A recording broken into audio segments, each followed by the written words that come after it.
రామేశ్వరం నుండి తీసుకొచ్చినటువంటి ఇసుకను ఈ విధంగా చక్కగా శివలింగాకారంగా చేయడం జరిగింది. ప్రతి ఇసుక రేణువు కూడా శివలింగ స్వరూపం. నిన్న రాత్రి లింగోద్భవ సమయంలో భక్తుల గోత్రనామాలతో సైకతలింగానికి అభిషేకం చేసి గంగానదిలో నిమజ్జనం చేయడం కోసం ఈ విధంగా తల మీద పెట్టుకొని అత్యంత భక్తితో నడుచుకుంటూ గంగమ్మ తల్లి దగ్గరికి వెళ్ళటం జరుగుతోంది. బిందు మాధవ స్వామినే నమః.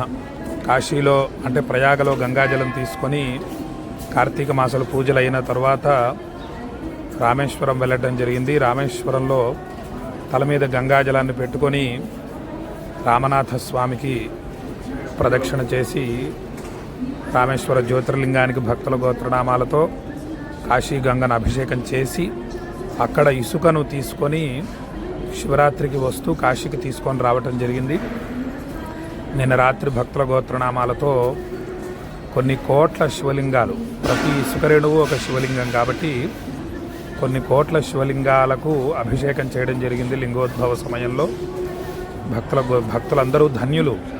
ఎందుకంటే ఇంత విశేష కార్యక్రమాన్ని చేయించుకున్న భక్తులందరూ కూడా అక్షయ పుణ్య ఫలితాలు పొందారు. హర హర గంగే హర హర గంగే బిందు మాధవాయ నమః. రామేశ్వరంలో సేతుమాధవలింగం, ప్రయాగలో వేణి మాధవలింగం, కాశీలో బిందు మాధవలింగం. మనం చేసినటువంటి ఈ సైకతలింగం బిందు మాధవలింగం కాబట్టి కొన్ని కోట్ల శివలింగాలు ఇప్పుడు గంగానదిలో నిమజ్జనం చేయడం జరుగుతోంది. హర హర గంగే హర హర గంగే. ఈ విధంగా ముందు చేయితో నమస్కరించి గంగమ్మ తల్లికి గంగానదిలో దిగాలి.